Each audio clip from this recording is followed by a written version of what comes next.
দুই যুগ ধরে শরীয়তপুরের বিলাসপুরে অর্ধশতাধিক সংঘর্ষে ৮ জন নিহত এবং আহত হয়েছেন ১,০০০-এর বেশি। এদের মধ্যে চিরতরে পঙ্গু হয়েছেন শতাধিক মানুষ। গত ৫ এপ্রিলের সংঘর্ষে শতাধিক হাতবোমা ফাটে নতুন করে আলোচনায় আওয়ামী লীগের দুই নেতা কুদ্দুস ব্যাপারী ও জলিল মাতবর।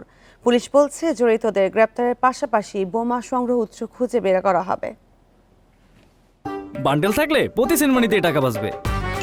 বিকাশ সেনমানি বান্ডিল কিনে জিতুন প্রতি লেনদেনে। কুদ্দুস ব্যাপারী ও জলিল মাতবরের মধ্যে জাজিরা উপজেলার আহসানুল্লাহ মুন্সিকান্দি, দুর্বাডাঙ্গা ও বিলাসপুর এলাকার আধিপত্য নিয়ে বিরোধ ২ যুগ ধরে। ২০০১ সাল থেকে তাদের মধ্যে সংঘর্ষ হয়েছে অন্তত ৭ বার। এতে ৮ জন নিহত এবং সহস্রাধিক মানুষ আহত হন। বোমের আঘাতে আমার হাতটা চলে গেছে। আমার বয়স ৩৩ বছর। আমি আরেকজনের হাত দেখলে আমার খুব কষ্ট লাগে।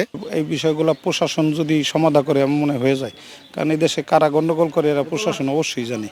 আদম ব্যবসা, অবৈধ স্বর্ণ ও বালু ব্যবসার সাথে জড়িত এই দুই নেতা। তাদের সমর্থকরা নওগাঁ, নরসিংদী ও ঢাকা থেকে সরঞ্জাম সংগ্রহ করে হাতবোমা তৈরি করেন বলে জানিয়েছেন এলাকাবাসী। বম ছাড়া তো মাইর হয় না বিলাসপুরে।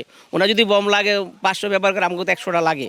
তো ওই সময় আমরা ১,০০০ টাকা দেয় ওনাদের থেকে ক্রয় করে আই না, এগুলো আমরা করি। এই গন্ডগোল ৪ মাস ৫ মাস থামিয়ে থাকে, আবার দোনো দফায় মারামারি করে।